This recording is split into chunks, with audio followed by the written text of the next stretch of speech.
Okay, cool. And I hope the guys that joined and fell off will join again. Okay, so tonight's session, basically going to focus on study unit 4, on annuities, and then also if more people join, we can chat on study unit 3 as well, so that you are prepared for your assignment. I think that is due tomorrow. And then please, there's a WhatsApp group that we have for this. If you want to join, please, there's a link on this chat. And also, if you're not on a chat and you maybe watch the recording later on 0837908387. And as always, some email addresses that you can also use to contact me. The presentation will be loaded onto my Unisa, and also I'll share it on the WhatsApp group. On the WhatsApp group, there was a question posted on determine, and that was part of study unit 3. So for practice for your assignment that's due, there was a question around changing from nominal to effective rates. And then also I want to show some of the on my HP how to do it, HP 10B. But also I think what's important for everyone is there's also online tools that you can use. So I just actually Googled a nominal interest rate calculator, and then you can actually put in the information that they have given us. So if we look at the information, they tell us the effective rate was 20.75, and they said it is compounded monthly. So we can then just actually put in 20.75. Monthly means 12. And then if we calculate it, it gives us the 19%. If it was quarterly, and then obviously quarterly, it means, quarterly means every third month. Then you would have had 4 periods. And you can see the interest rate does change a bit. If it was done twice a year, we would have had 6, and then I assume it will go up a bit. So there is a nominal interest rate calculator. I also checked for effective rate. So if you only then want to, so if in your question you get the effective rate, you can then put in, so let's now test it. If the effective rate was 19% compounding monthly for 1 year, now this should be then equal to 20.75. Okay, and there you would see, if you round that off, it will give you the 20.75. So for the guys just joining, I'm just looking at the question that was shared on the WhatsApp group, where we need to determine the nominal rate with the effective rate that they give us. So I'm just showing that one can get it through some online calculators as well. So I will in the chat actually put both of these calculators in, so that you can also play around with it when needed. So the one basically changes from nominal to effective, and the other one from effective to nominal. So you can use both. I also want to just, I've got the HP. So on HP, you would have, there is, as the second functions, there are effective and nominal rates that you can put in. So on the HP, what I would have done, and I assume it will be very similar nearly to Cassia, is that for this one you would put in 20.75. Then it's the second function button, and for me it is second function actually the PV, because then it refers to the effective rate. Then because it is compounded monthly, just remember that you need to change your period per year. So again, on the HB, I would need to say 12 times per year. On the other calculators as well, just remember that the period is needed. And then if you then press nominal, you will also get the 19%. Okay, so again, that is a way of doing it on the calculator.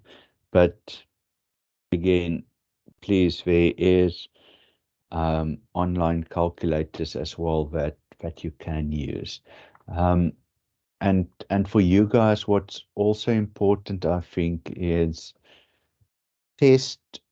That's why I'm sharing now already some of the online calculators that you can use, so that you don't, a day or two late in the year before the exam, you start panicking and looking for online calculators. As we go along, I will put some links in the chats as well for you guys to be able to get it, so that you can play around with it.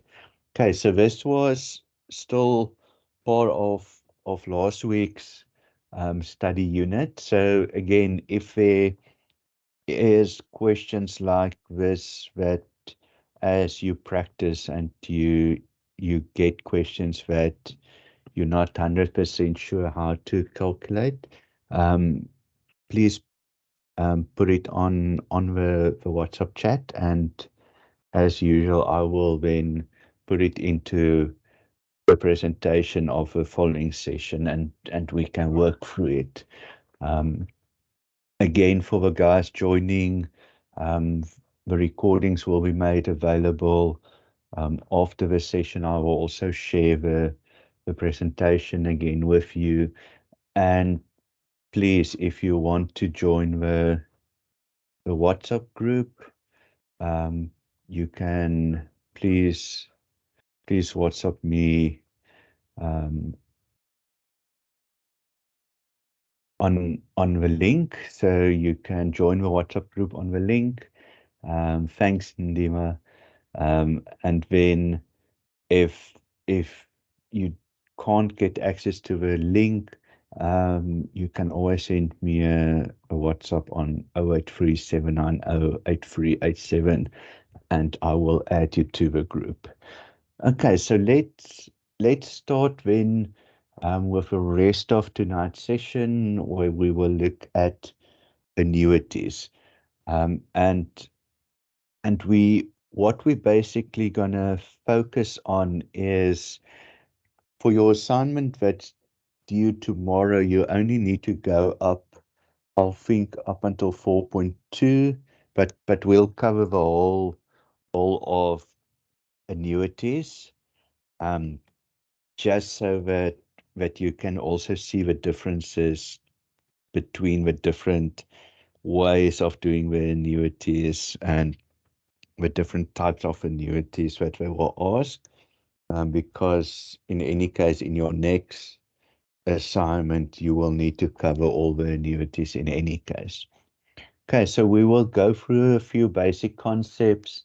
Then that basic concepts actually focus on nearly what the different sets of annuities are. So there are ordinary annuities, there are annuities due. You get different types of the annuities, so some that are deferred.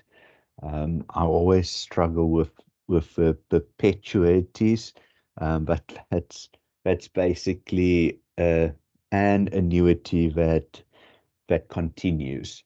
And a simple one of that is nearly, if you look at um, that time when we all hopefully would go into retirement, and you're not working anymore, and you had a retirement fund or some type of product, then one of the options is that you can get an amount that will be paid out on a continuous basis to you. And that is basically a perpetuity, that an amount that will continue paying out. Um, then what we will also look at is when you make changes to annuities. So you might take out the annuity for a certain time period, and then during that time period, you change the annuity. So that will be something that we call and call something around that increasing annuities.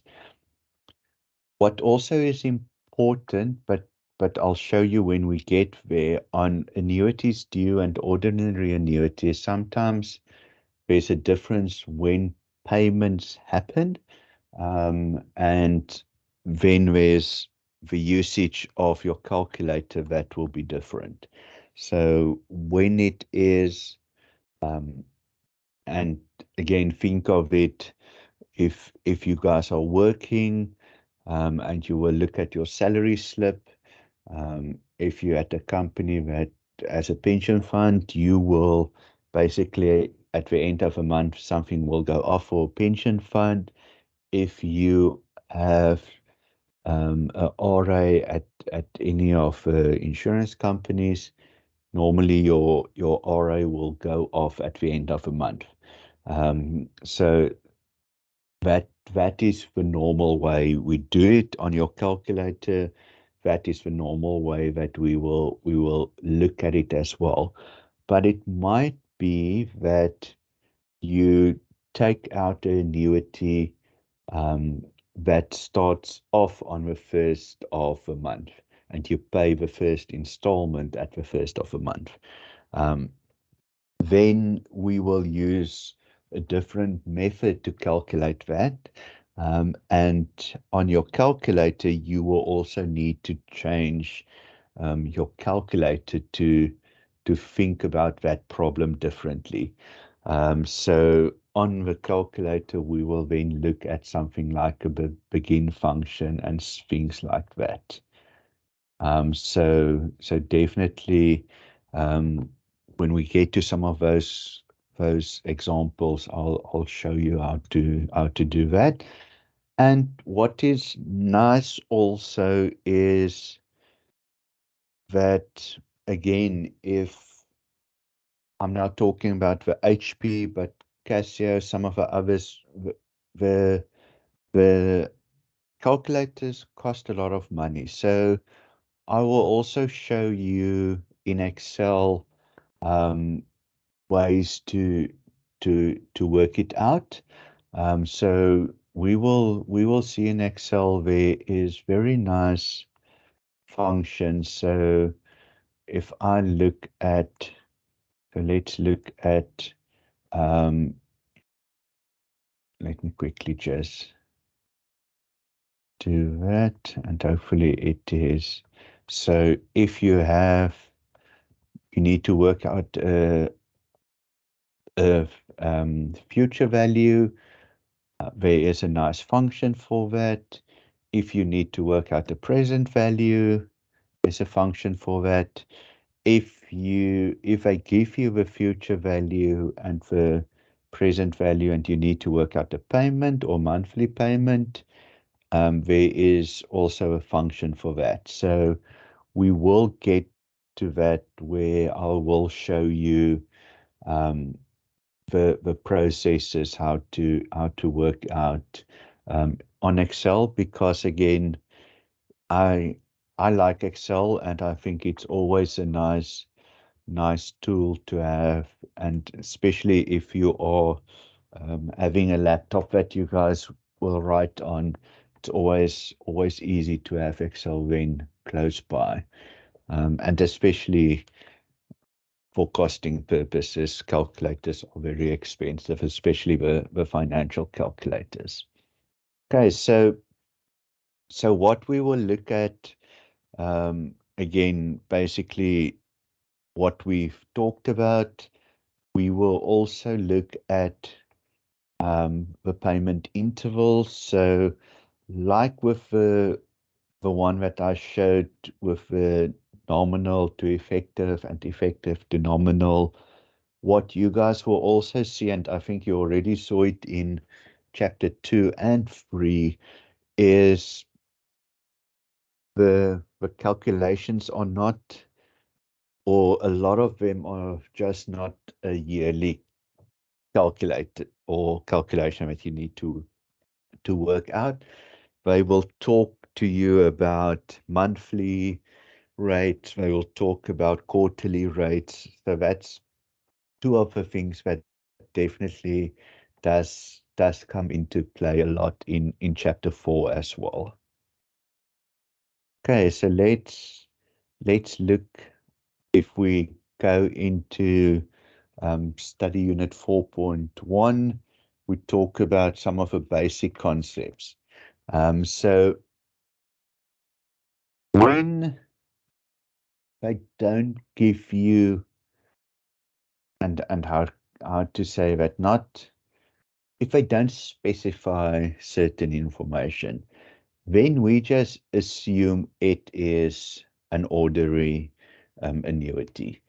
So if they say monthly payments are being made, then we assume it is your ordinary. They won't always then say it is the end of end of payment interval. So they will just say monthly you pay 500 into this, what is the future value or something like that. Then it is an ordinary annuity. When they specifically specify beginning, then only do we go to the function that is begin on the calculator. In Excel, there is also one of the options when you calculate the future value or the present value or the payment, is to say if this payment is made at the end of a payment interval or at the beginning of a payment interval. The thing that is very important is, and this can really catch you out, is you can get one or two normal ordinary annuities. You do it perfectly. When you get a beginning one, you remember to change your calculator. Again, you do it perfectly. Then you need to remember after you've done it to actually change back again to what the calculator was. So once you change it to the beginning function, it will stay and work all your next questions out as if it is a annuity due. So please remember when you do an annuity due where you change your calculator to the beginning of the interval, after you've done that question, please change it back again. Um, Else all your answers after that will be wrong because you are basically going to work with a wrong formula. So just please, that is nearly the most important thing of this chapter is when you use the begin function, when you're not using it, but when you have used it to remember to change it back to not the begin function. And it doesn't, I know on my HP doesn't help just to switch off a calculator. You actually need to change it back to that it is not looking at the begin function. Okay, so that is the annuity due. Then annuity certain is a fixed payment date, so it might be something that we again will be you get 5,000 every um 30th of every month. There will be a payment made to you. So that is where it is a fixed payment date. Um, so the annuity date, it can also be that it is a payment you make. Um, so again, a lot of the products in the market at the moment, if you invest in an annuity, it is a monthly payment that you are making. Um, okay, so then there are very nice definitions in the book. So this is basically copied direct out of a textbook. But we are so whenever you want to, you can use the formula. So this is one way that you can calculate it. The calculator is a second way that you can calculate it. By using Excel, there's a third way, and you can, again, like I showed, you can even Google online calculator tools that you can use. Um, the calculator tools is going to be exactly like your calculator that the HP Casio or those kind of things. You still need to know what to put in. So it's not, you still need to know what's the present payment amount. You still need to know what's the future value, what's the interest rate, what is the period that you are looking at. So all of those things is still relevant. So again, it doesn't just help to go to an online tool and hoping that suddenly the answers will appear. You still need to know exactly what input you need to give. Okay, so we've got for the ordinary annuity, the formulas that you can use. Again, as I said last week, I will in a few weeks' time, when we went through all of the chapters, I will also share with you a summary page that I have made on the formulas that is just handy for you to have it close by when you are writing exams as well. And then, as in previous chapters as well, when we looked at compound and simple interest, by looking at the same formula, you can nearly rewrite it into certain ways. So it might be that you get that, and that I've seen in a few papers as well, where they ask you to rewrite some of the formulas into a different view. So just make sure that between the future value and the present value, that you know how to nearly transform it into the other formula. Then on deferred annuities and perpetuities, this is the formula that you will use.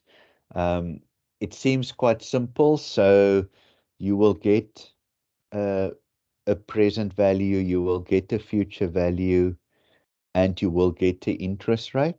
So this is probably normally the easiest of the annuities.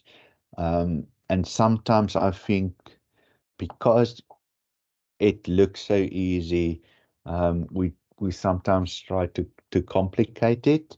But what from a lecturer point of view, how they will try to complicate it is by looking at your interest rate and then maybe say it is quarterly or it is monthly. So just be on the lookout when you now do your assignments. Some of you probably did it already. If when they talk about perpetuities, and that is actually only in the next assignment, but when you do that, just check that the interest rate on what the link to that is with your time period. So is it monthly? Is it quarterly? Is it half yearly? Is it yearly? Because then remember that you need to divide your interest rate by what that period is. Okay, so I've got a few examples that we're going to go through. What I nearly want to show is how we will use Excel, how we will use the calculator, and then hopefully we will get the same answers. Okay, so with this one, they tell us 3 years ago, John borrowed 10,000. That is due 2 years from now.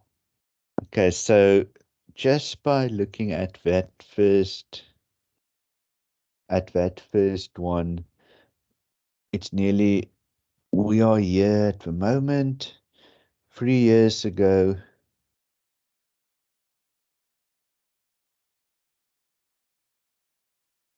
he borrowed 10,000.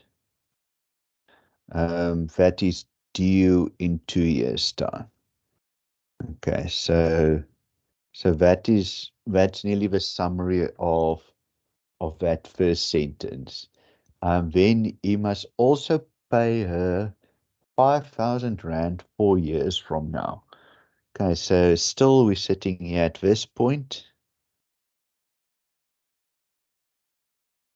But actually 4 years from now, he must also pay her. Let's just read that again.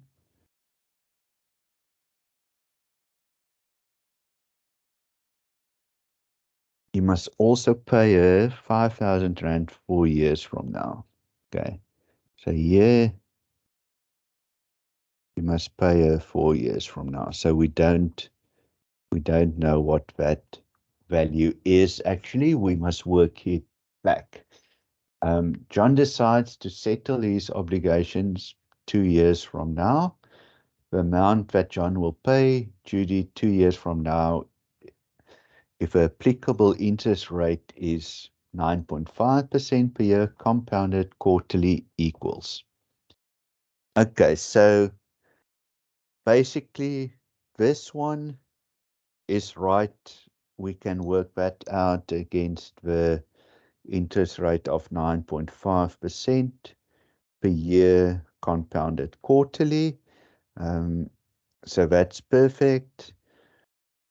This one, we will need to work out back to what the payment date is, or the payment amount is going to be, again, 2 years from now. So not 4 years from now, but 2 years from now. So we will need to bring that amount back a bit so that we can get to that. We need to take that amount up until there. So what I would do is I would look at that first component nearly first. So the 10,000 over 5 years at 9.5%.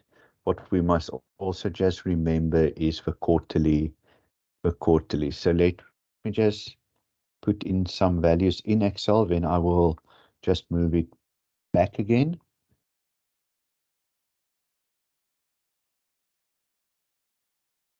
So that I can just show you guys what we did.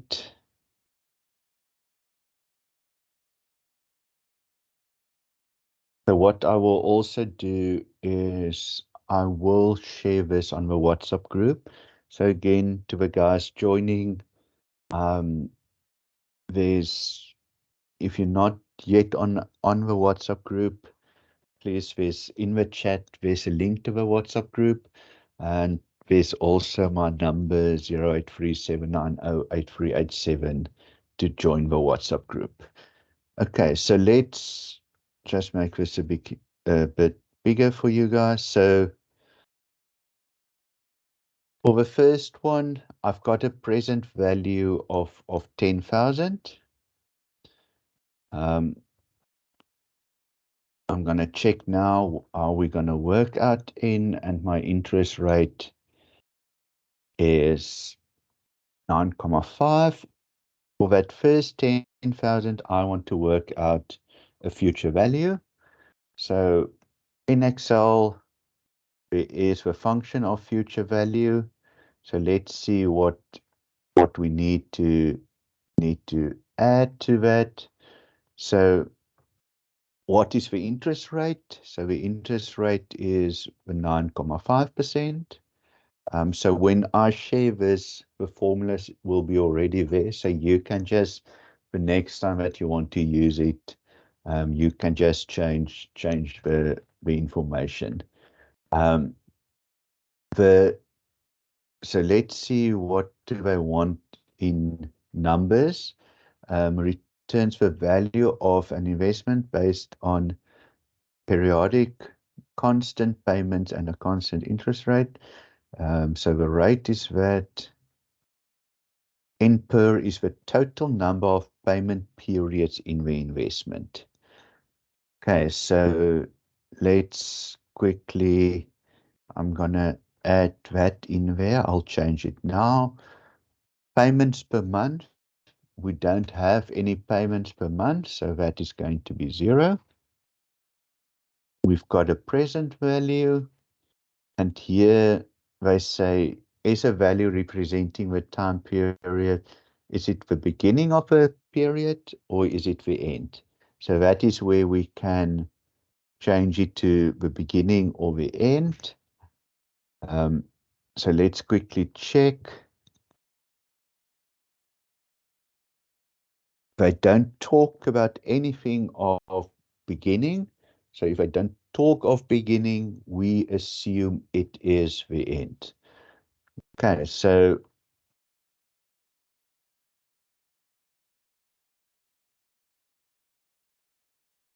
just want to put in the periods. It was 5 years was N. We had it as quarterly. So the period was actually 5 times 4.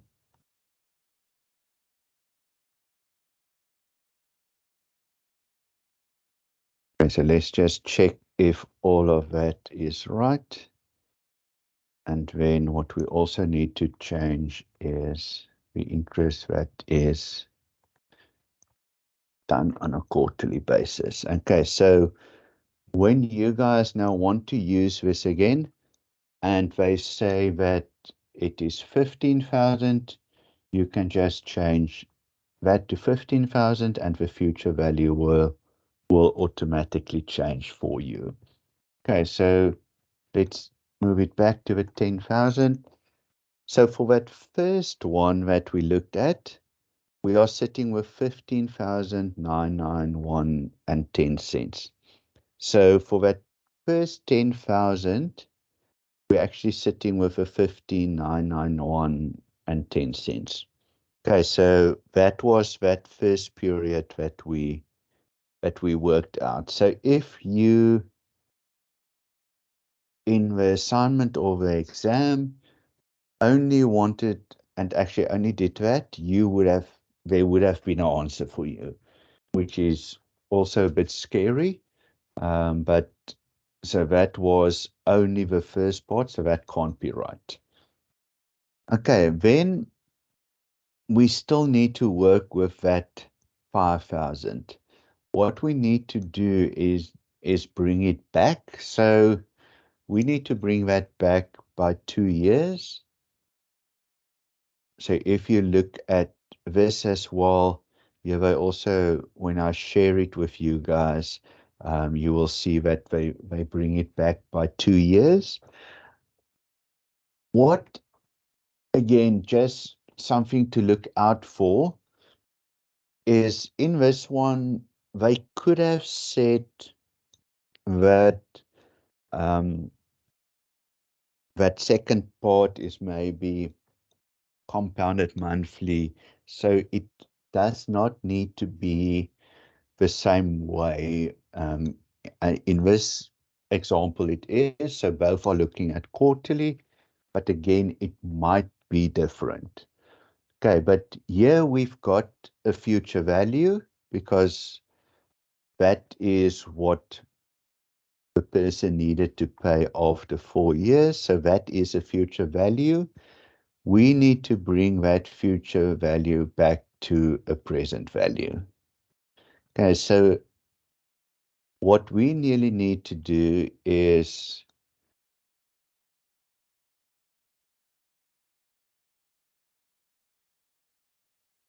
just putting, so I will share this on the chat as well, that you can also play around with Excel functions.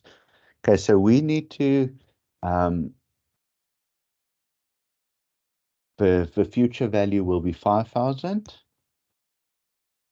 So what we are looking for is a present value. So there is also a present value function,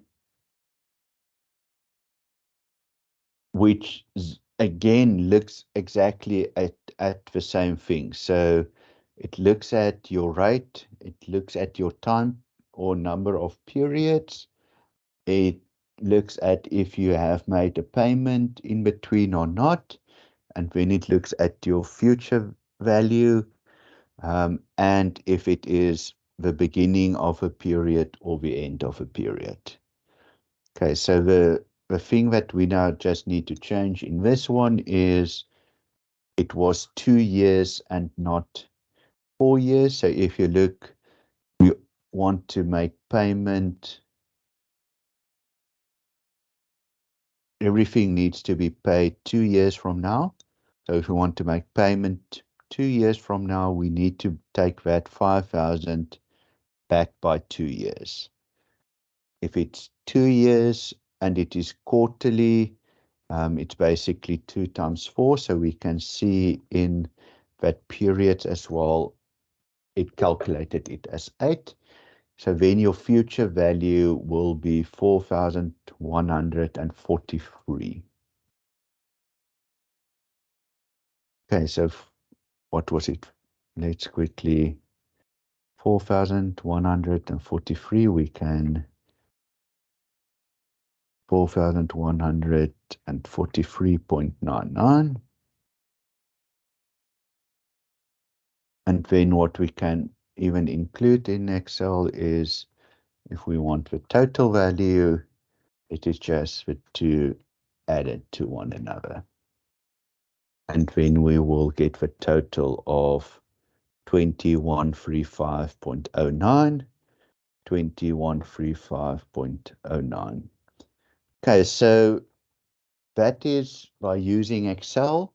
What you would have done with your financial calculator, very similar, would have been for the first one, you would have said your present value is 10,000. Then again, depending on how you want to do it, you can say you need to the quarterly, so it is 4 times per year. And for 5N, so sometimes you can put that in as 20. Sometimes you need to put it in depending on which calculator. You need to specify the periods and you need to specify the end. So again, depending on Casio or HP or there's another one, you need to specify it, and then you just on your calculator, you don't need to divide by 4 the interest rate, so your interest rate will be 9.5. And then you will get a future value for that first one that would have been exactly the same. Again, with the calculator, you would have needed to make two sums or calculations in any case. So with a calculator, then the second part we would have done very similar. We would have just started now. Future value is for 5,000. Again, follow the same process. 4 times per year if you needed to add that for 2 years. Again, otherwise it would have been 8 if you could have used the 8. And then your interest rate would have been the same, and you will get the present value of that, and you add the two together. Okay, so this is not 100% to do with annuities. It is nearly more, if I look at this one, a mixture of your compound interest questions nearly that are applicable in this one. Okay, so that is how you can do it. What I've done is I included the calculation method as well. So again, I will share this after the session with you on WhatsApp. I will also include it in this chat. So if you are logged in with your student ID number, you can afterwards look at the chat and it will be under files as well. So you can, let me quickly show you. So in the chat, you will be able to get it under files. So there's the previous recording as well. This recording will be there, and I will put in both the tonight's presentation and the one that we did last week. I will put both presentations in there as well. Okay, so that was more looking at compound interest. Here we are going to look at, and again, they love asking these type of questions where they give you a lot of information and they nearly ask you 2 sets of questions on it. So again, we will quickly look at both. So how you use all of this information. You see that here is a question on end of every month. So they specifically look at end, but we will go through the whole question and look at things that we're giving you in the question set. If I think we look at question 8, here we will see if she withdraws every 6 months. So now we're looking at the information that you need to put into a certain, not monthly payment, but 6 monthly payment. Okay, so let's look at question 7 and 8. Here we have, okay, so during a 3-year period, so let's 3-year period when her business were prospering, Susan was able to deposit 3,000 at the end of every month into an account, earning 12% interest per year, compounded monthly. Okay, at the end of a 3-year period, Susan decided to stop her payments into this account as the interest rate was lowered to 8% per year, compounding quarterly. Okay, she left the money in the account for another 10 years. She then decided, okay, so there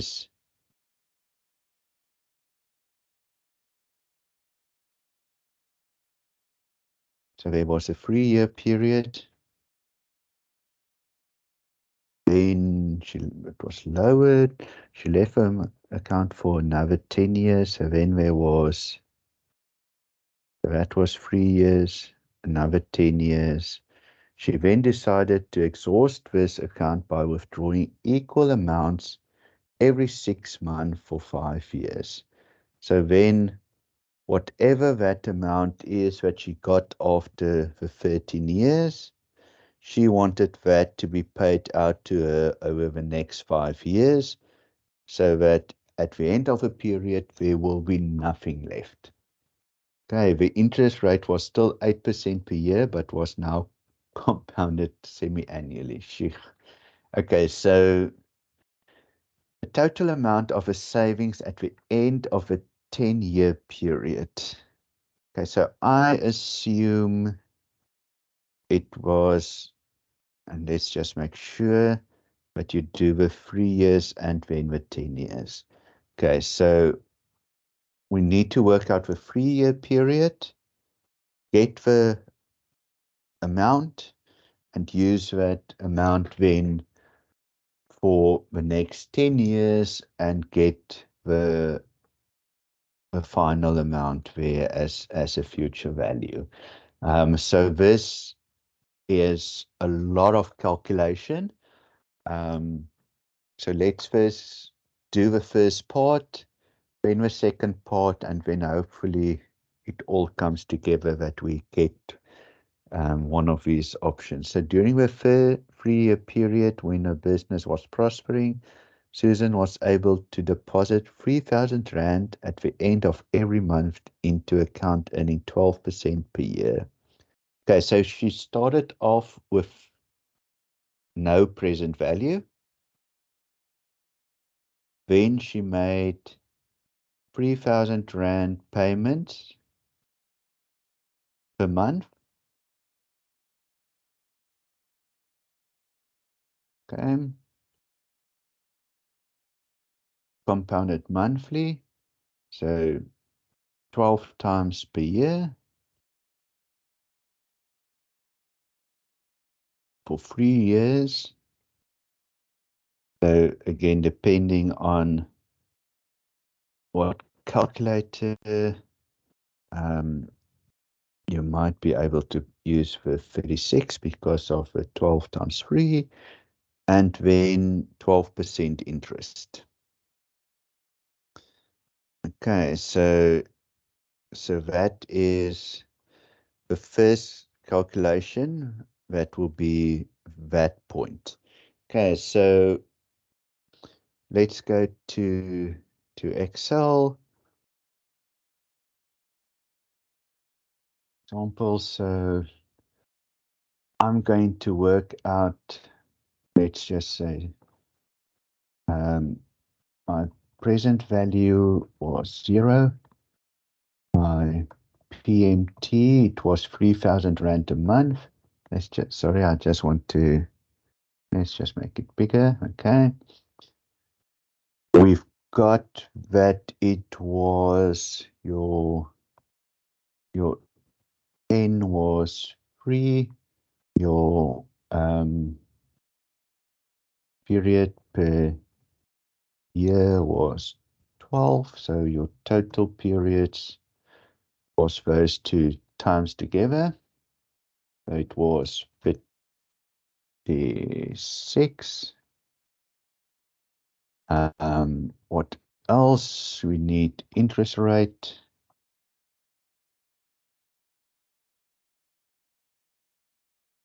I think that was 12%. Just make sure again. So we need to work out the future value. I just want to make sure it was 12%, 3, 12, 36, 3,000. Okay. So the future value, then if we look at this, we've got our rate was 12. Just remember, I'll change it now here, that it needs also to, in Excel, be divided by 12. So I'll do that calculation now. The time period or the periods was 36. Here, there was a payment per month. There was no present value. They said at the end, so at the end is a 0. And then the only thing we needed to say that divided by. Okay, so your first future value that we worked out, 129, is actually that. Okay, so that part at this stage before the 10 years is 129,230. Okay, so again, if you didn't draw the timeline and in the exam you might be in a hurry, you might even have selected that just because it is spot on what we needed. But we now need to work out the next 10 years as well. Okay, so that 10 years, we now have got the present value. So that value will be our present value. We've got the period of 10. Let's just check what have changed. So she stopped at the end of the 3 years, stopped the payments, but it was lowered to 8%. So your interest rate at now a change. She stopped the payment, so there is nothing coming in anymore on a payment scale.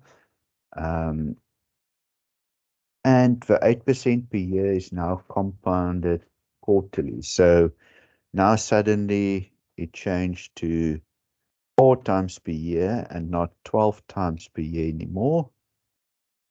10 times that would now actually give you 40 periods. So again, depending on what calculator you have, you can say all the 10 in and 4 times per year, or in other calculators, you will use the 40 as the period. Okay, so now we want to work out the future value. Sorry, this now is a bit Demakar in how I shuffled this. But basically, we want to work out what that future value is. So again, we can now go to Excel. My present value is actually that one. Remember, PMT was now 0 because she stopped any payments. time period is now N because it's for 10 years. They said the interest rate was now, instead of monthly, it was quarterly, so it's 4 times a year. So the number of periods will be 10 times 4. Then your interest rate was also lowered to 8%. So 8% divided by the times per year. Just make sure that, so that's 2%. So then what is our final future value that we want to find out? We will go to that function again. Interest rate was that 2. The number of periods per year was 40. Payments was 0. Present value was there. And again, it is end of a year. Okay, so now we have a final amount of 284,346. Let's hope 284,346. So there is your calculation that you got, and your final answer, option 3. So here, what was interesting is that they used an annuity that you are paying off. When you stop the annuity, on that you have paid into the savings, you actually just keeping it in the savings. You're not adding any money, but you're accumulating interest on it. So basically, at the end of that 13-year period, you have 285,000 rand that was saved. You can also see here is all the formulas and things that you can also look at after I have shared it. So that is question 7 done.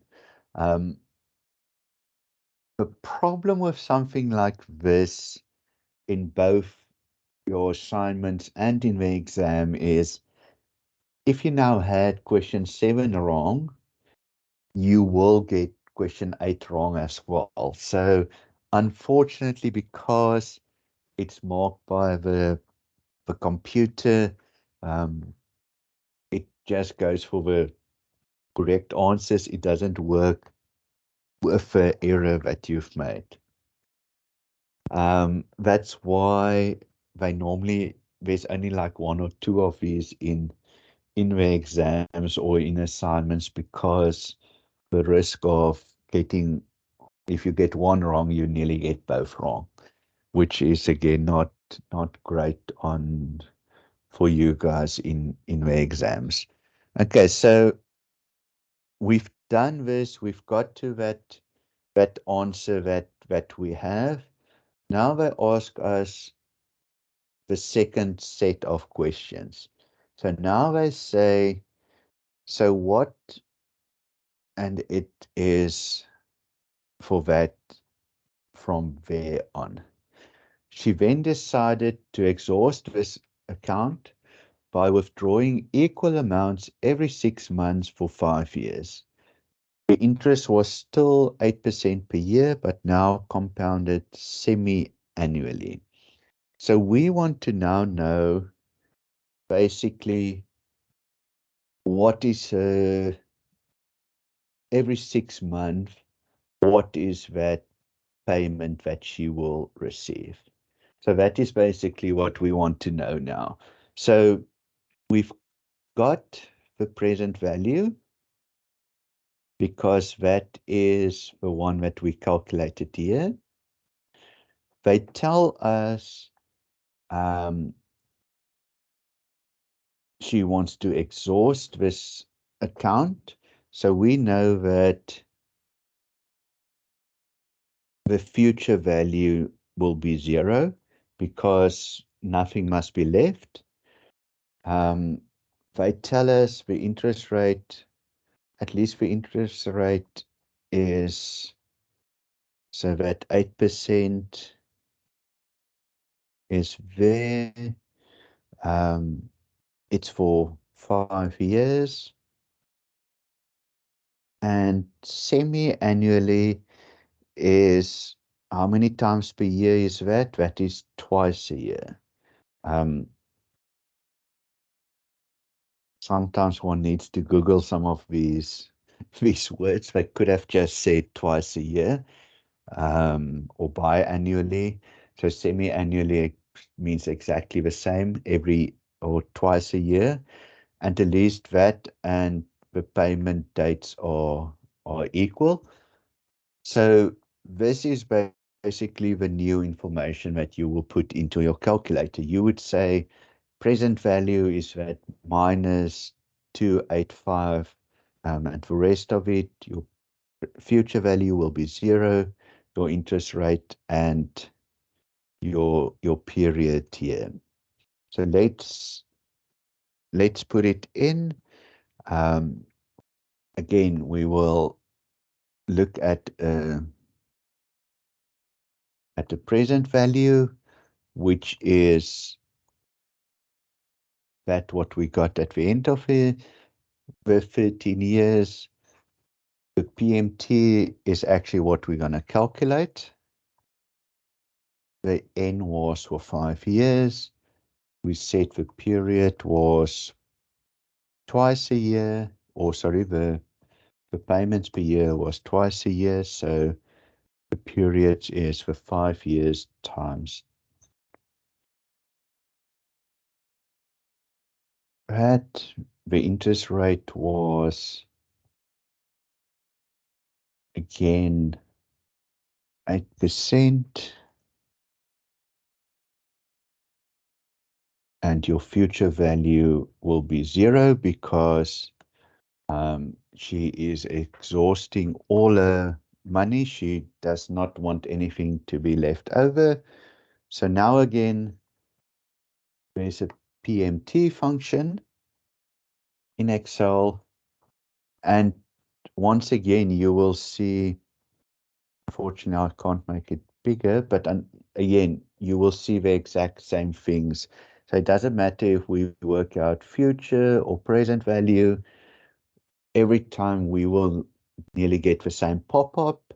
We will just need to fill in different things. So again, the interest rate, the period or periods that it's covered, the future value,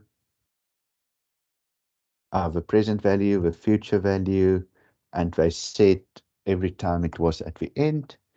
That 35180, 35180.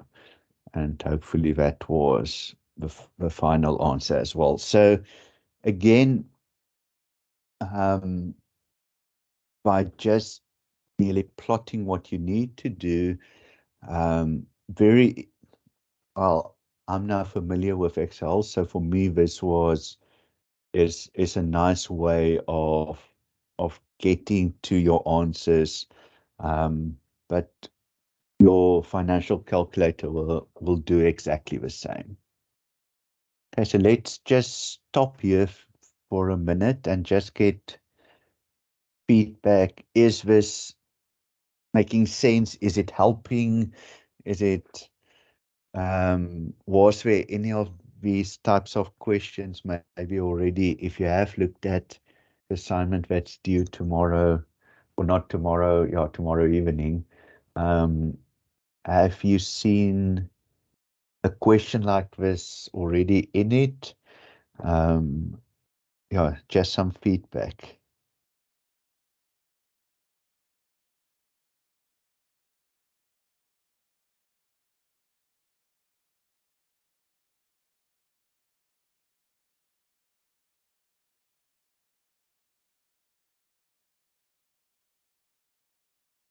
What do you guys Or is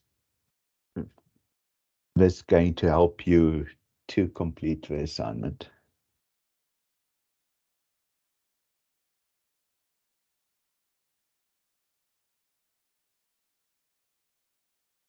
Is it at least making sense? And somebody can give me a thumbs up if it is making sense. Um,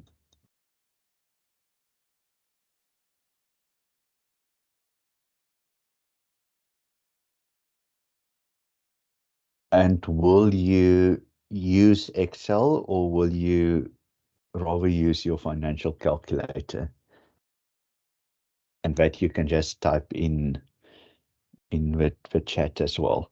Um,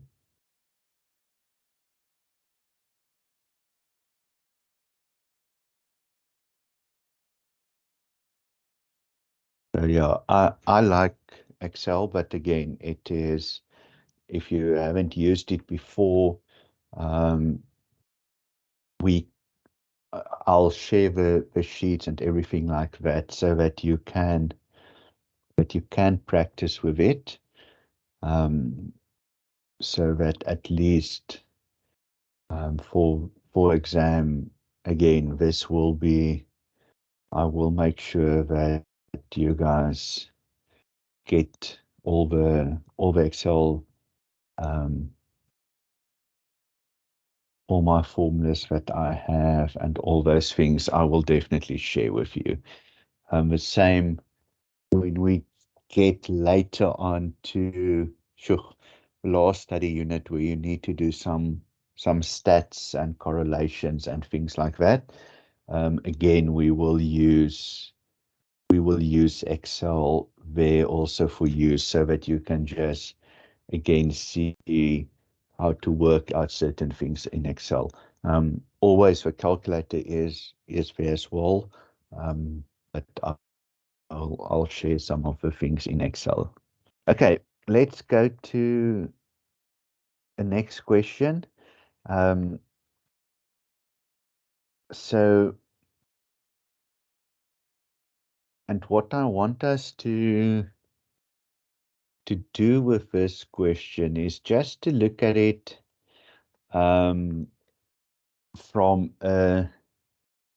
this one we do purely as an annuity that is being paid um, end of each month. So we're going to do it end of each month, and then we're going to do it at the beginning so that you just see the difference in the answer. So everything of the input will exactly be the same, both in Excel and the calculator. But what you need to change in the calculator is there's on the HB, there's a begin and end function. I think the same on the Casio, there's also a begin function that you need to press. So let's first look at the normal end of the month. So the accumulated value of 500 Rand payments. So we know that this person is making payments of 500 Rand. At the end of each month for a period of 8 years. So we know that she's is making it for 8 years. Again, compounded semi-annually. So semi-annually is twice a year. So if I just look at that, it should be 16. So again, depending on which calculator, you can use for 16. Interest rate is at 13.5%. And they want the accumulated value. So they want what is the future value. Okay, so again here, I just, again, what I normally would do is when I work with my calculator, but the same in Excel, um, I will include the present value and make it 0, just if um, in the memory wasn't cleared and it might still see the previous question that you did might still, if you worked out a present value for a question, if it was the previous question, there might still be a present value in the memory of a calculator. So I just out of nearly routine wants to clear that memory of a calculator. So present value 0, payment per month. So let's do a new sheet and just put it example 3. So again, we basically want to find out what is the future value. We've got a present value of 0. We've got a PMT of 500. We got a number of years that is 8. We've got that we need to make its payments per year of 2. So the interest is also worked out as semi-annually. The total periods is the 8 times the 2. The interest rate, I will need to check again. Was it 13.5? So 13.5 interest, but it's divided by that period or payments per year. So that's semi-annually. And then we need to work out the future value. So future value formula, we've got the rate. Just hoping that is fine. We've got the number of periods, which is 16. We've got the payments, present value 0. We want to work out the end value. That looks very small compared to those answers. So what is wrong here?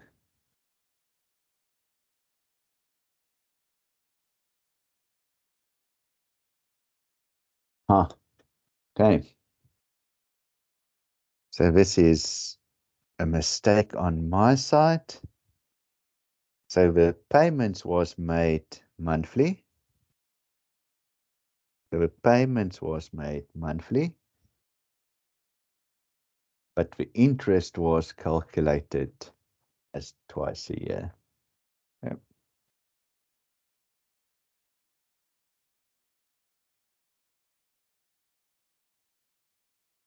Okay, so let's see if, okay, now that also is not working. Let's just quickly look at that again. That is one big accumulated value of 500 payments made at the end of each month for a period of 8 years if interest is compounded semi-annually at 13.5% per year.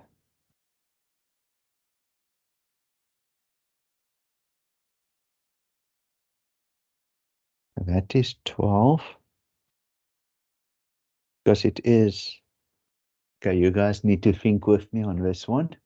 Accumulated value of 500 payments made at the end of each month for a period of 8 years. So it's monthly period of 8 years. So that is 96. 500 in period interest per year.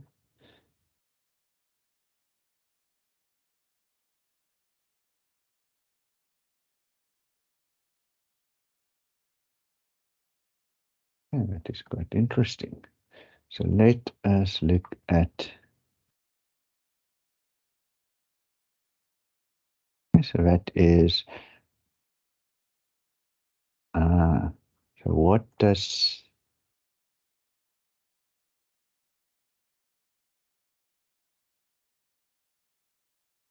okay, that is very interesting. So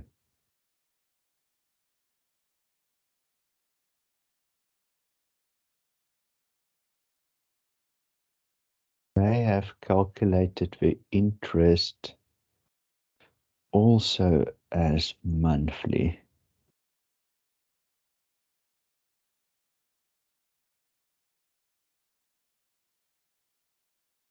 Hmm. So they first changed it from the yearly to a semi-annual rate, and then they calculated it monthly. That for me is fascinating because nowhere here it says that it is when they say interest is compounded semi-annually. So they're not saying that it is compounded monthly. Hmm. That is very interesting. That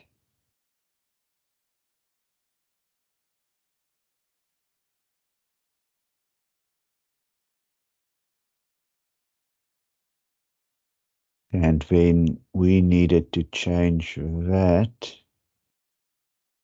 interest was, so we needed to change it to first to the semi-annually, which is fine with that formula. That is now, I wonder, is that formula in, that was in study unit 3, I think, where we needed to change the interest rates from yearly, semi-annually, monthly, and all those kind of things. Okay, this I would not, so that I can still understand how you change it to semi-annually, but nowhere in that question does it say that interest is calculated monthly.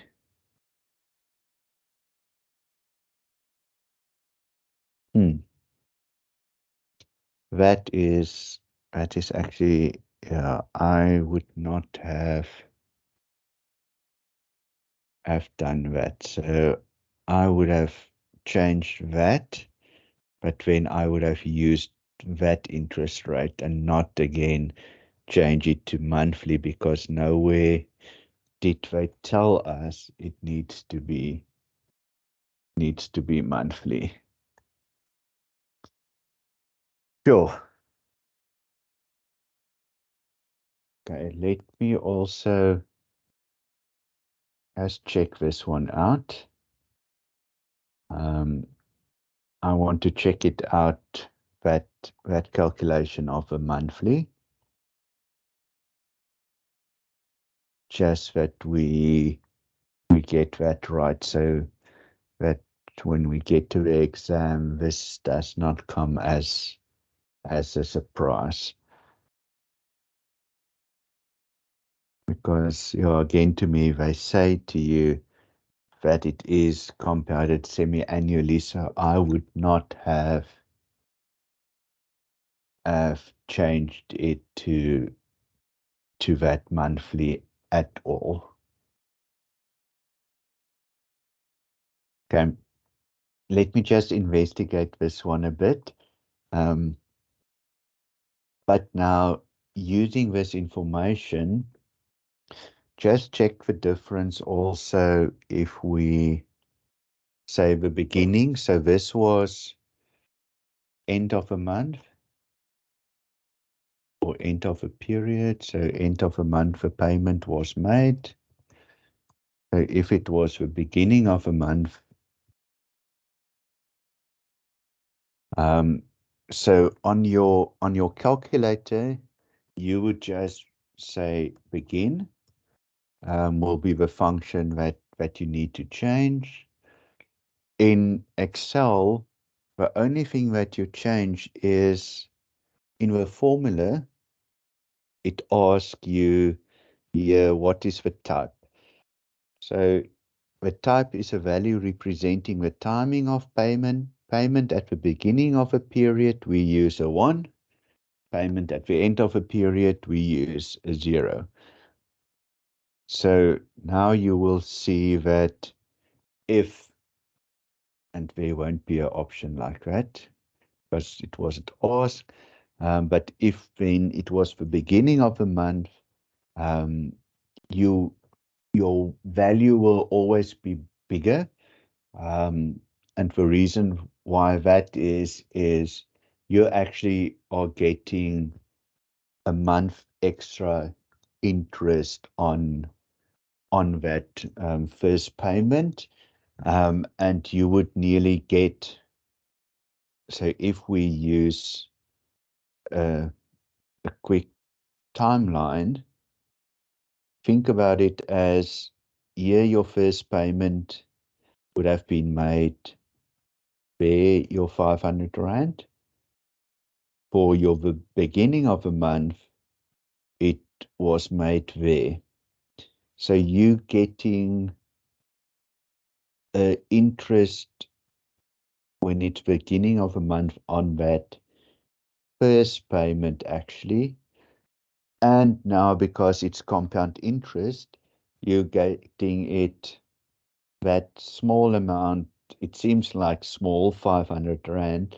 You now actually, if you look at the difference, you're actually getting that extra 500 times the interest rate that has been created on that. Okay, so when we look at the beginning, you will always get more when we use the begin function than the end or the normal. What is very important, and I nearly started off the session tonight with that, is if you're using your financial calculator, after you've done something with begin, please then change it automatically. So when you're done with the begin function, change it back to how it originally was.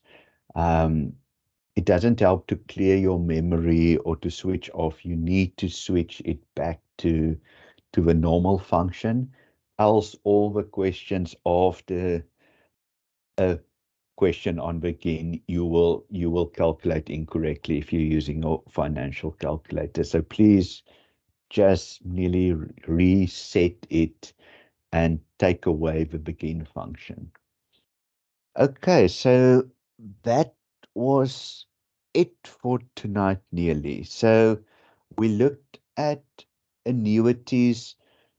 I think this was nearly the most difficult one, except now that one that I will interrogate. And this is something, the question 7 and 8, that you will frequently see on annuities nearly.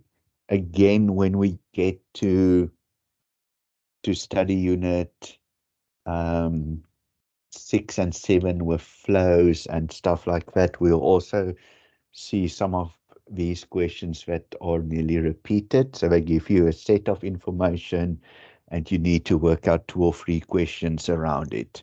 But this one nearly, they wanted to show you that if you invest a certain amount on a monthly basis, you stop that amount, but you earn interest on it.